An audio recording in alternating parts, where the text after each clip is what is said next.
Hi, everyone, and welcome to Talking Insomnia. I'm super excited to have Coach Brittany with us. Welcome. Thanks, Danielle. Super excited to be here. How are you today? Oh, I'm doing pretty well. All right. Very, very well. So for those of you who don't know Brittany, she was a guest about a year ago in Talking Insomnia number 75. So if you want to hear Brittany share like her full story, it is right there. But a big part of your story was that you did this this Ironman triathlon on virtually no sleep. So it's a very remarkable story. But yeah, now you're a coach, and we'll talk about that in a second. But first, this is the in our new series of like life after insomnia. So after we talked last time about a year ago, sleep wise, it's how have things been? Things have been great. Yeah, I don't really have issues with sleeping as far as insomnia goes. Like, I mean, I still have small children, so I'm getting woken up in the middle of the night. Like, for instance, last night was not a good night. I woke up probably 4 or 5 times because my son had a really bad night, but I fell back asleep instantly. So I don't call this insomnia. I just call it sleep disruption because I'm a mom, and that's part of being a mom. So, but yeah, so I haven't had really any issues, and I just feel like it's so nice to just to know like what my brain's doing when I do have like those little hints of anxiety that do start to pop up. I'm like, and I'm able to work through it, and it never really turns into actual insomnia. Yeah, so nice to hear that. And I just remember one time, like in our coaches or our coaches Slack channel, you mentioned something. This was maybe like 4 months ago, where something happened and you were like, you realized how much you learned because you responded in a very different way. Do you remember that?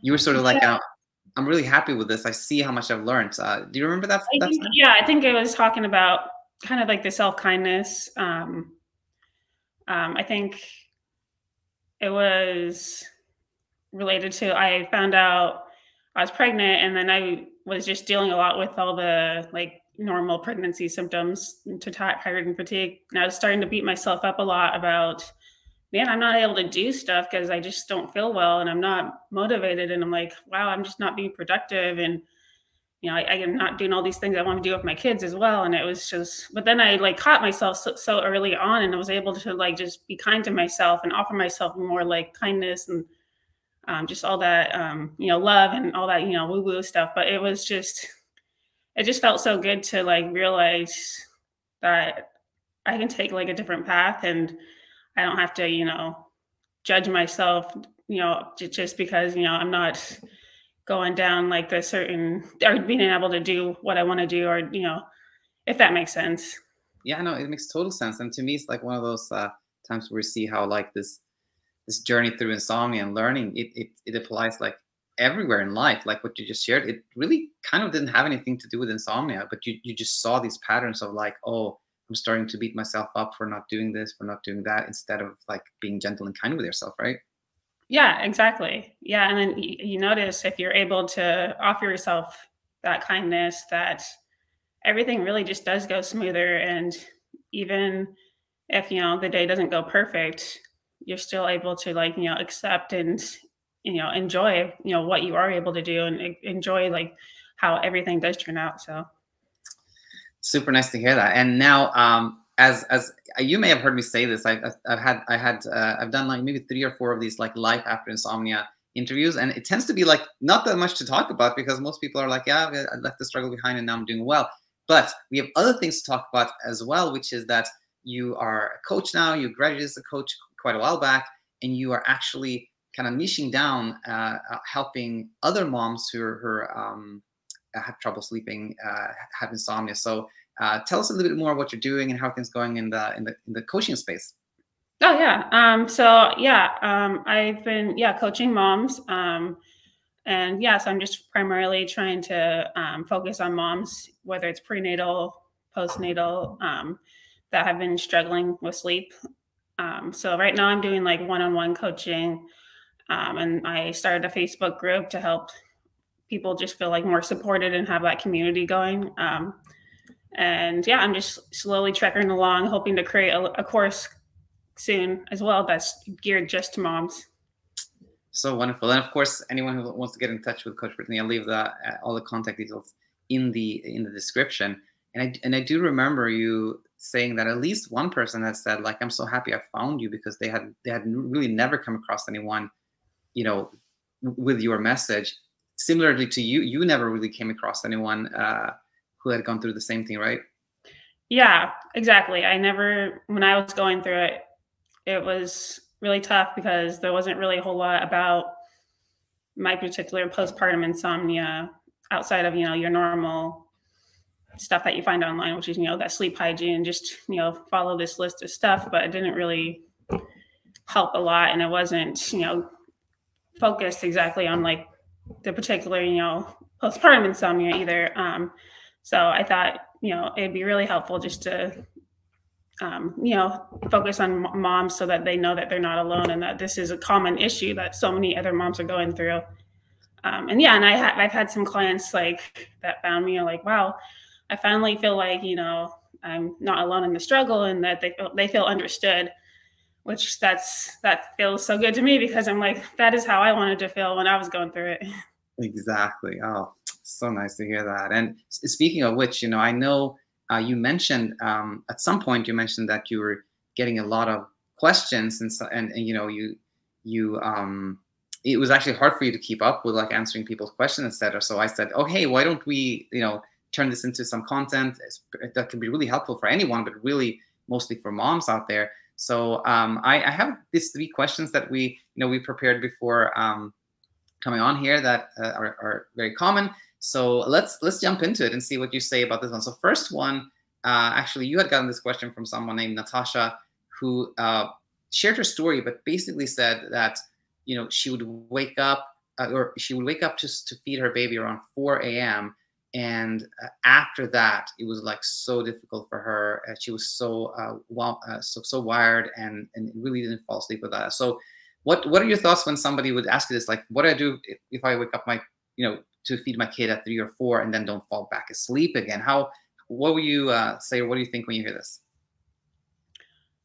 So my thoughts for this is, I think it's very similar to if you can't fall asleep at night.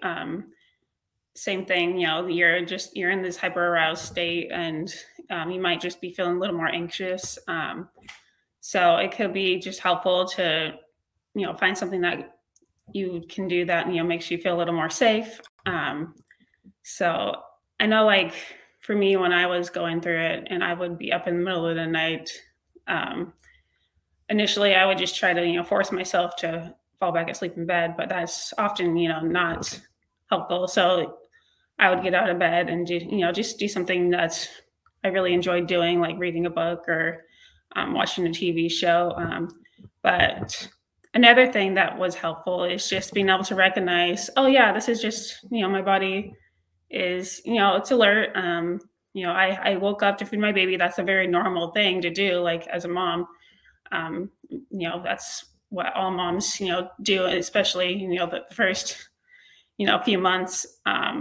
And then, just being able to recognize, oh yes, this is normal. My brain, it being awake and alert, this is also a normal thing. My brain's just, feeling like it needs to protect me a little bit right now. It thinks there's a threat because I'm awake right now. It's afraid of being awake. So I think just the recognizing of what's going on, and then being able to just, do something that feels good to you. Like, it might be staying in bed and being able to just, feel your emotions and feel what's going on in your body, or it might be getting out of bed and doing something you enjoy. And then maybe you can go back to sleep for a little bit, and maybe at 4 a.m., maybe you won't be able to go back to sleep. And that's another part, is learning to accept not sleeping perfect. And that's such a hard thing to do, but I think that's the big part of the process, is just not learning to accept those nights when maybe you won't be, sleeping as much as, on a typical normal night. Yeah, as much as you'd like to, 100%. And isn't it interesting? Like, as you were talking, I remember another question that comes up, or I've heard maybe once or twice, which was somebody said, well, here's the thing. Like, often my standard kind of rhetorical question when I hear something like this would be like, how do you know it's 4 a.m., right? And then kind of the point is like, if you don't check the time often, that can be really helpful. But then I remember one mom who asked, like, I have to feed my kid every 3 hours or every 4 hours. So I sort of have to keep track of the time. And that can be a little tricky. It's hard to do this like timeless thing that we find very helpful often. So have you come across that one, or any thoughts on that? Yeah, I feel like that's also very common. And um, for me, I think when I was going through it with my second child after I'd been through insomnia, I was a little worried about that as well, because it's like, well, I'm gonna have to wake up every 2 to 3 hours, and I'm gonna know the time, and I haven't been looking at clocks for 2 years, so I'm like, how's this gonna work? But just for me, normalizing it and realizing this is completely normal. Like um, waking up to feed my child, that's totally normal, and my body has the ability and capability to fall back asleep. Um, and my sleep, might not be great. And waking up every 2 hours always doesn't feel so great, but that's okay too. And it's just such a short phase. And I know that it will be over, was very helpful as well. Yeah. All right. Well said. Well said. Now, another question here that comes up sometimes is this one, like, is it true that like my milk supply will decrease if I'm not getting enough sleep? Obviously, a mom who's, who wants to breastfeed, but is worried that they can't do that if they're not sleeping enough hours. So, have you come across this one, or thoughts on this one? I haven't heard anyone talk to me about this one, but I remember having that same thought as well, because I was breastfeeding my daughter, and I don't think that there's anything like research or anything that's backing it that says your milk supply will decrease if you don't sleep 8 hours or whatever it might be. And I think a lot of this also can be tied to what you think might happen is often much worse than what will happen. And yeah, oftentimes what our body is capable of doing is so much more than we think. So for me, my milk supply never decreased. Even when I was sleeping only 30 minutes a night, I was still breastfeeding my daughter. So yeah, so that's my personal experience. And yeah, so from what I know as far as research goes and personal experience, I don't think that it does decrease. Oh, well said. And as I'm talking to you, I'm like, it's so much value having like a coach who like all these questions, like you can relate to them. You have own experiences. That's incredibly valuable. And yeah, I have nothing to add. I've also seen no evidence of this, and kind of the anecdotal evidence we have on our channel from a few people is the same as yours, that it didn't become a problem at all, actually. And finally, one more here that I've heard maybe once or twice is a mom who's like worried about their little baby. They're like, okay, I had insomnia during my pregnancy. Can that now be passed on to my baby, or generally speaking, can like insomnia be like passed on to my baby? Like, what do you think about this one?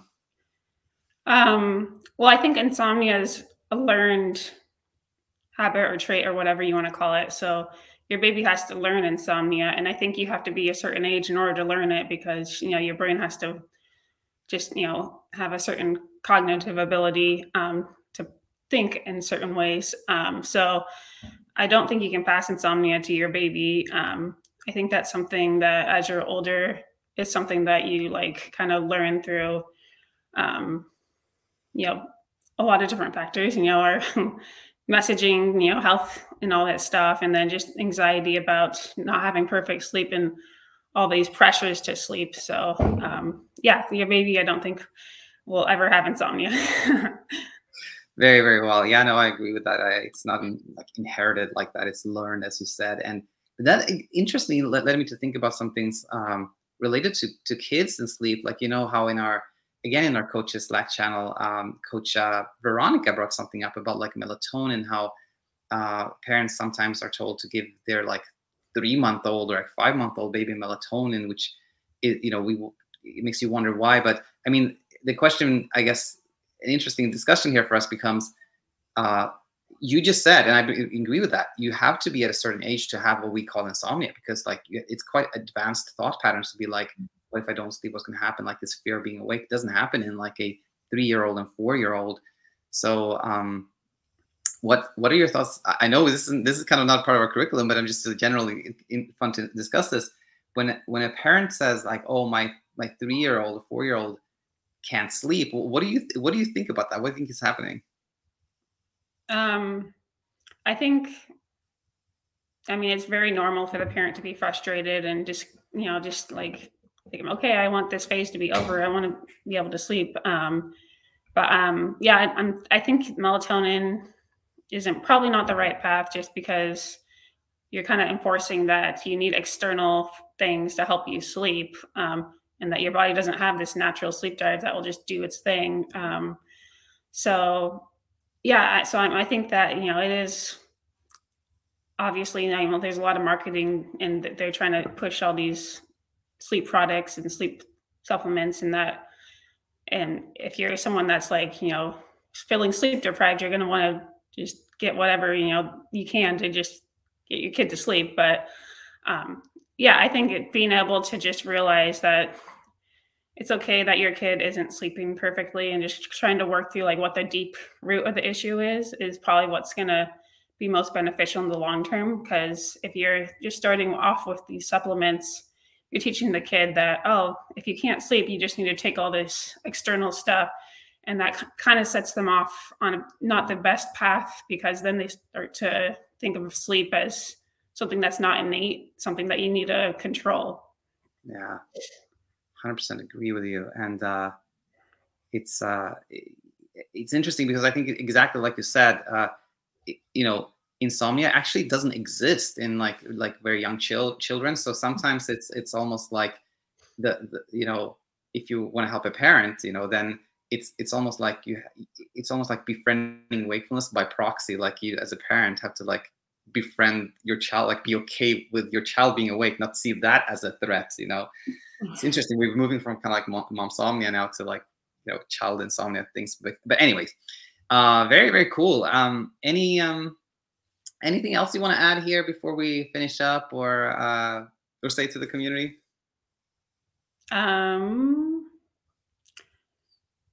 No, not that I can think of. I can't think of anything. Oh, that's good. That means we covered everything. So I'll just, again, I'll post all your details to Coach Brittany's, so you can connect with Coach Brittany in the comment section, and we'll look forward to having you back soon. All right. Yeah. Thanks for having me. Bye for now. Bye.